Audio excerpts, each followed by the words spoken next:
Hey, hey, hey, all you happy lost souls. I want to first start by saying thank you all. The channel hit 2,000 subs and it just keeps growing.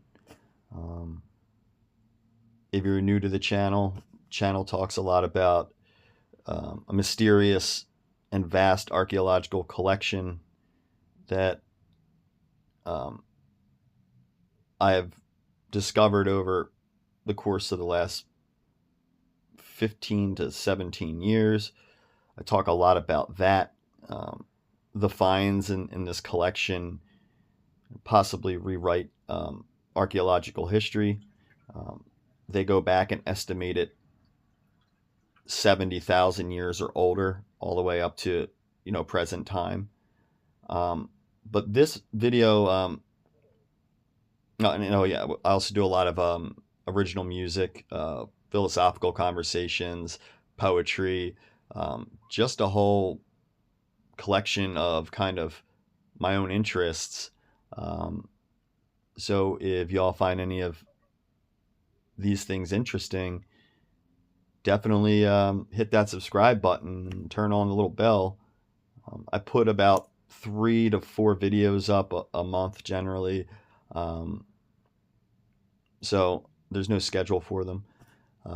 And I don't use scripts. I do a ton of research. I'll read off of my notes sometimes, but I like that feel because I feel like there's so many other channels out there that are just so robotically or AI generated, and I feel like you lose authenticity, a certain amount of connection. Also, because the stuff is unscripted, I may mispronunciate things, especially when I'm talking about a lot of the geological stuff. There are so many different types of minerals and gemstones and rocks and different terminology, and they're constantly discovering new types of minerals out there. So, um,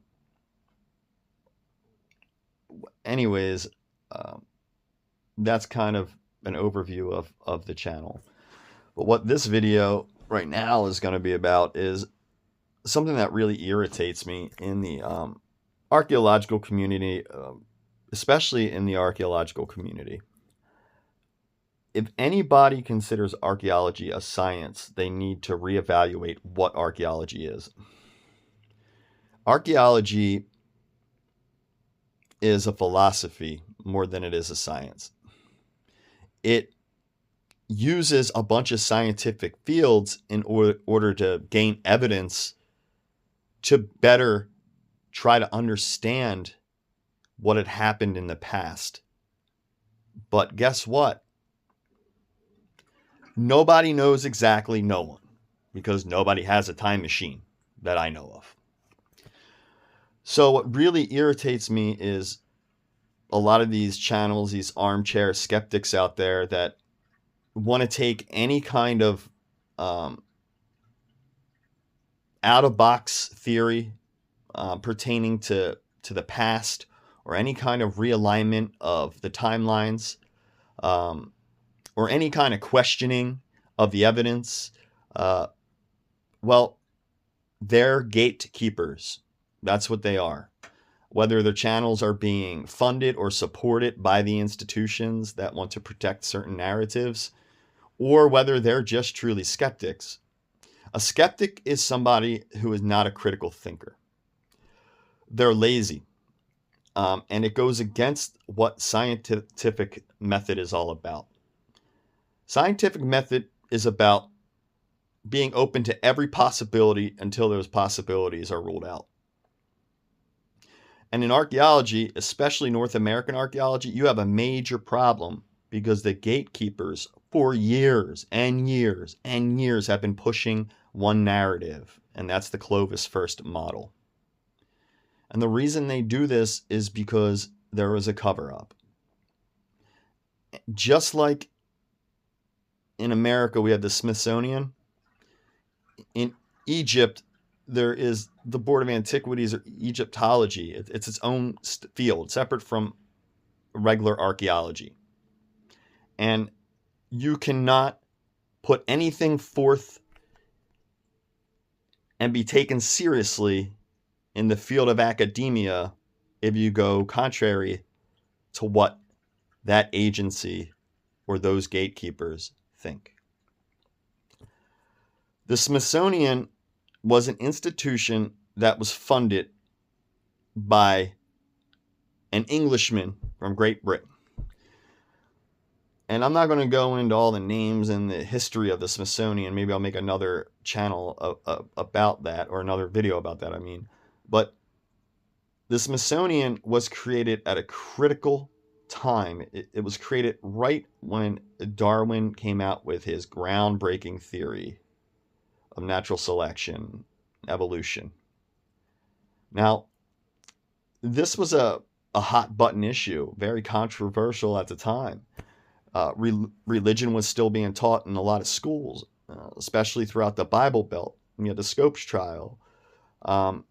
So what had been happening for years and years since the colonials got there is they were finding all kinds of crazy megalithic structures and these weird mounds. Serpent's Mound, this crazy ancient site in Ohio with astronomical alignments.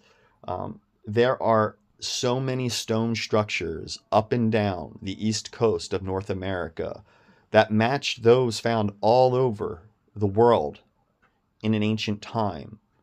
The time when people were building in a megalithic stone design, giant blocks,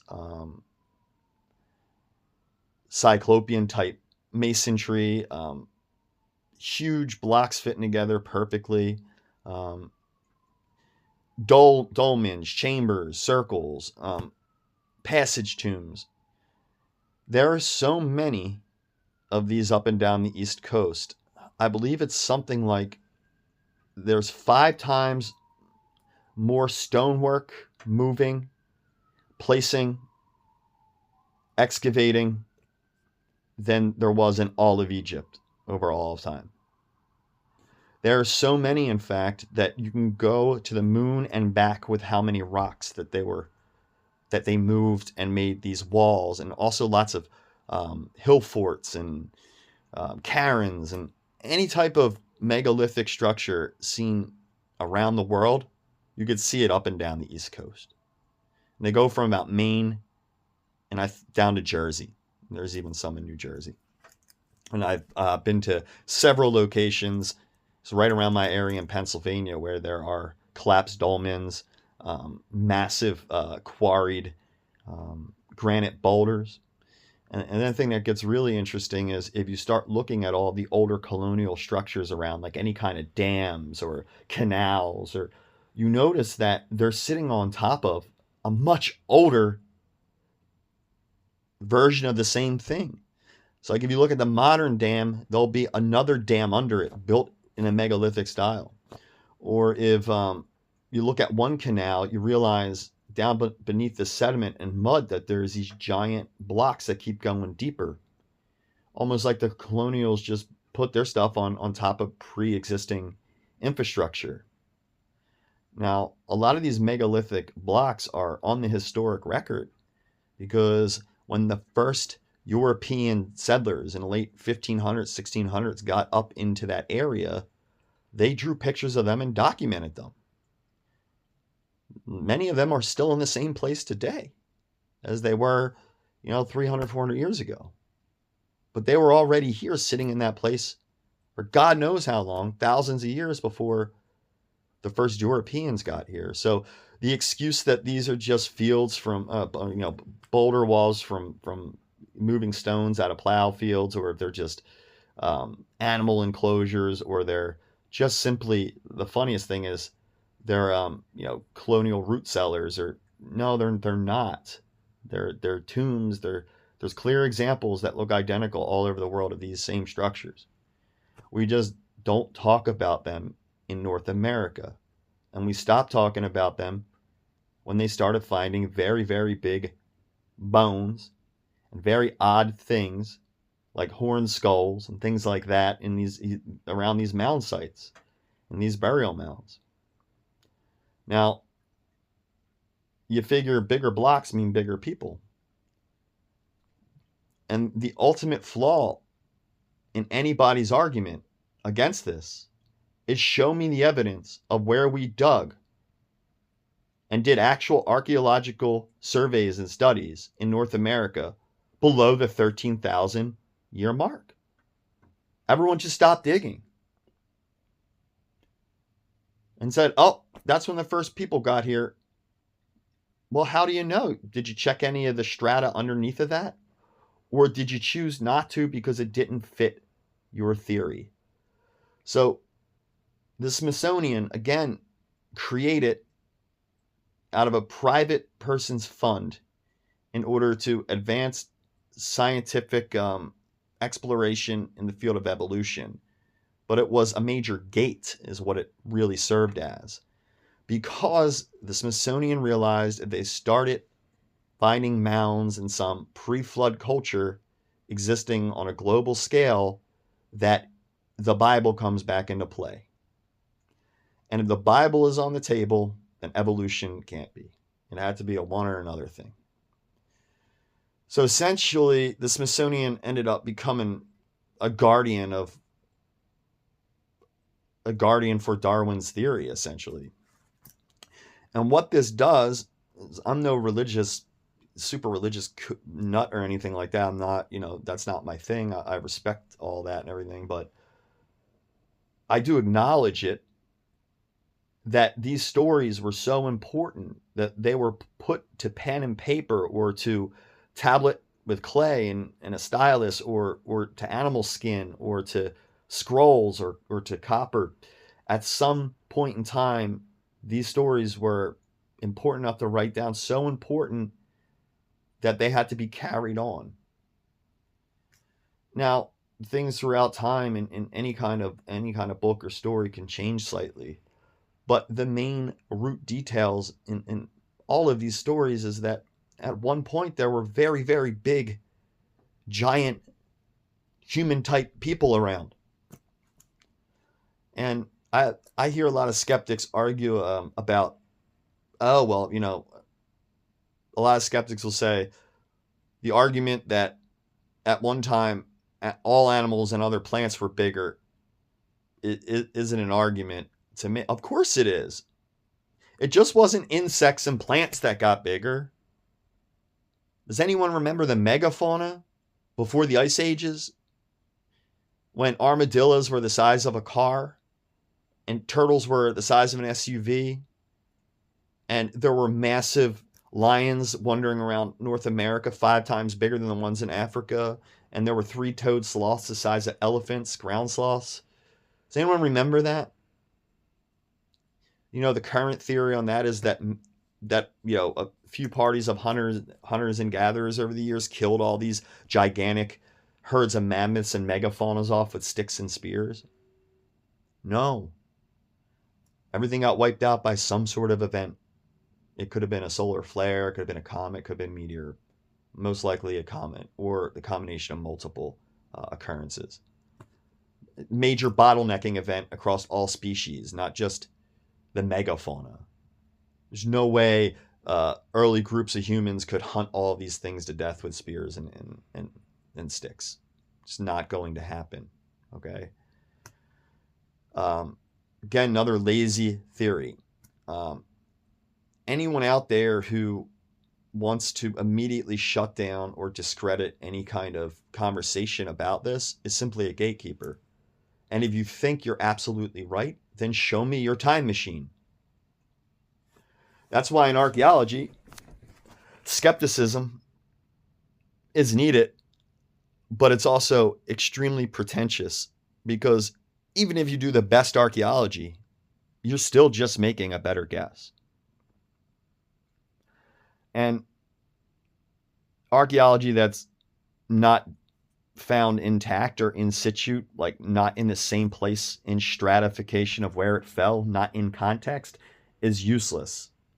Doesn't tell you anything, really. You can make tiny assertions from tool design, periods of time, but when it's disarticulated from the place that it originally was, it's extremely hard to figure anything out. But I've seen way too many gatekeeper channels popping up, and a lot of them are garbage because, all you're doing is regurgitating science that's already been put forth. All right? It doesn't help expand the argument. What you're doing is you're restricting the box. You're turning, you're creating a narrative that everything has to fit into, and you can't do that in science. You have to remain open to all possibility until it's disproven. And you can't say that at all about anything in North America. So anybody out there making any assertions about things found past 13,000 years as not being legitimate in North America, you're an idiot, and I don't take you seriously at all. That's the first thing. You're a joke. Second thing is the Smithsonian absolutely destroyed tons of archaeological evidence since its existence. Matter of fact, that was most likely its purpose besides cataloging living species. Anytime there is a story in any newspaper about any archaeological discovery, the Smithsonian was there the next day, all through the late 1800s, 1900s, all through that time period. And if they weren't there in the Grand Canyon, when the giant subterranean city essentially was found containing pyramids and all kinds of statues and armories from some ancient lost race pre-flood, they swooped in and covered it up so quick, and to this day you can't go back to the area. Constantly circled by black helicopters. So the skeptics out there who fail to get their boots dirty or go out into the field and actually do real work, or are so close-minded that they will not allow any new theory or outside perspective in, well, I can't take you seriously. And you can, your platform, you can have it. I respect free speech, but what you're doing is you're probably just, you're a lackey, or you're probably just paid by organizations to push narratives. So I don't take any skepticism seriously from someone who claims to be just a skeptic. Because I think if you claim just to be a skeptic, what you really are is you're just lazy, and that you want to protect certain narratives.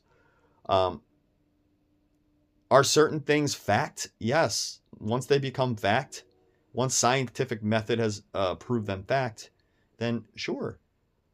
But how are you going to have a scientific method applied to something like the field of archaeology if you refuse to even dig past 13,000 years? How can you say that there's nothing older here if you didn't even dig down to see? Did you check? Oh no, we just know. Oh, you didn't check? Well, first of all, archaeology is essentially you're trying to solve an ancient mystery. You're the oldest cold case. You're working on the oldest cold cases in existence as an archaeologist. But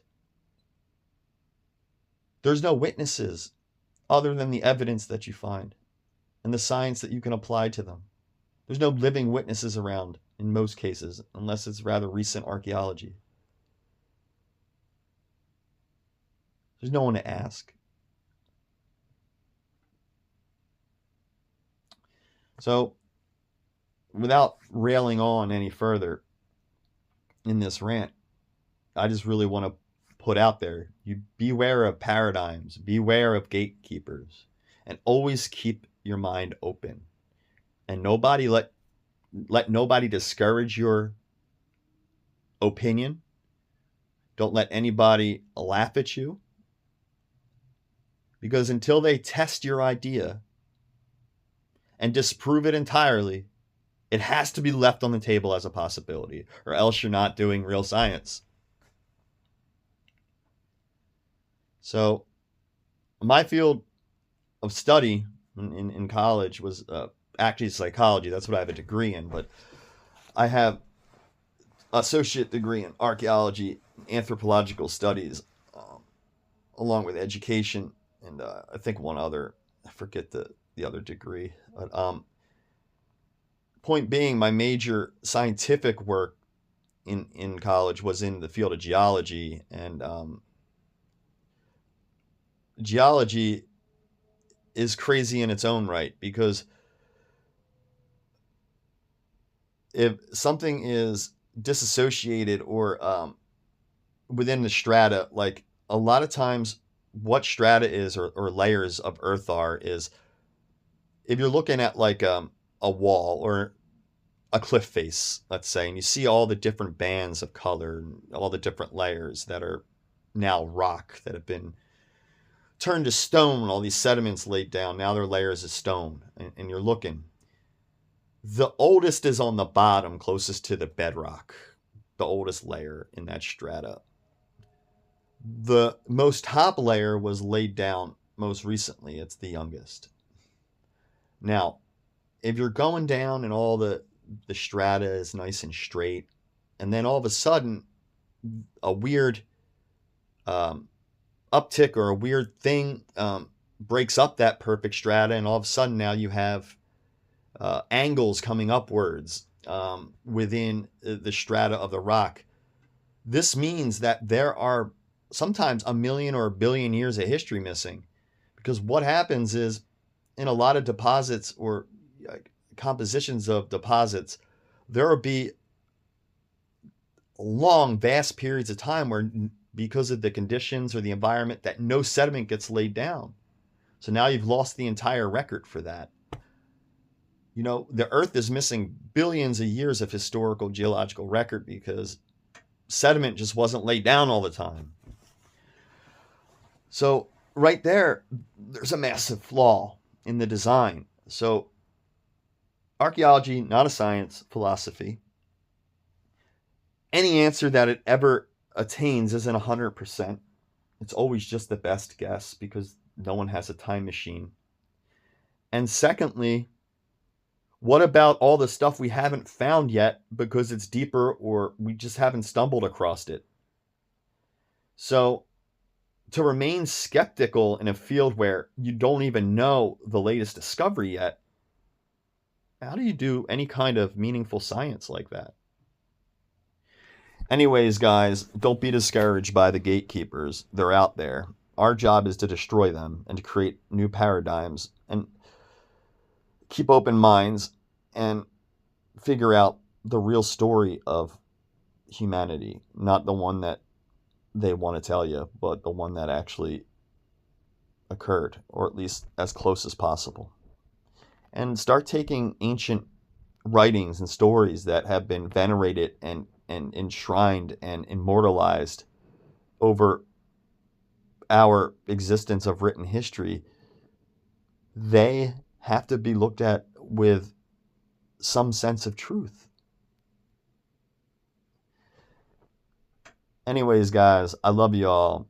I know that was a bit of a rambling video because I'm a little bit worked up about this topic of gatekeeping, and I'm not even going to get into the gatekeeping that occurs in the field of Egyptology. That's just absolutely the next level. So, they'll probably pull the video down if I start. I'm just joking, but anyways, just tired of things being suppressed, or even when you do find something out, and you put it forth, that there's gatekeepers out there to try to discredit you, or humiliate you, or just make you look like you don't know anything.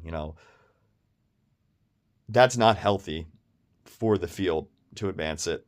And I'll argue any one of you skeptics out there about this topic, or about any topics I discuss, honestly. Bring it on. But You can't tell me that it doesn't exist just because you haven't found it. It just hasn't been found yet. Um, or if it's never found, maybe it doesn't exist. But the fact is, if you never looked for something and you just say it isn't there, how do you know it isn't there? And that's exactly what happens in North American archaeology. It's beginning to change. There have been finds that have been put forth in a scientific community. There's a find in San Diego, I believe, of a mammoth kill site showed clear evidence that this mammoth was killed and disarticulated by stone tools, get the marrow out and whatnot, dating the site back from to 60, 70,000 years ago. Um, my own personal discoveries of many Neolithic, many stone tools that look Neanderthal, 60 to 100,000 years back, and then tools that are even older, ones that, look like they're from Africa. These are some of the first composite tools made by the first versions of Homo sapiens, some 1.5 million years ago. They weren't even us yet. They were just proto-humans. But that's essentially what this video is about. Just to warn you that if you do put forth any kind of new idea, especially in this field, don't be surprised to catch all kinds of flaks, to get comments. Those people are lazy-minded and they're gatekeeping. And they're doing it with a specific intention. Most likely they're being funded for their efforts in the gatekeeping process. Because very large and important institutions tied to many governments are the ones that want these narratives controlled. The other issue, especially in America, is land rights. And back in those times, it was even more important. If someone discovered something and it was a tomb of a Bronze Age seafarer in North America, they couldn't let that slip into the scientific record. Then they could possibly have to give up the rights to owning America or their land because someone else discovered it first. Discovery right was a huge point of contention, especially when the Smithsonian was around. It was a much bigger deal then. So anyways, guys, I'm going to stop there because the more I think about it, the anger it makes me, and I don't like putting angry content out. But anyways, guys, I love you all. Stay safe, and please subscribe and watch out for them gatekeepers.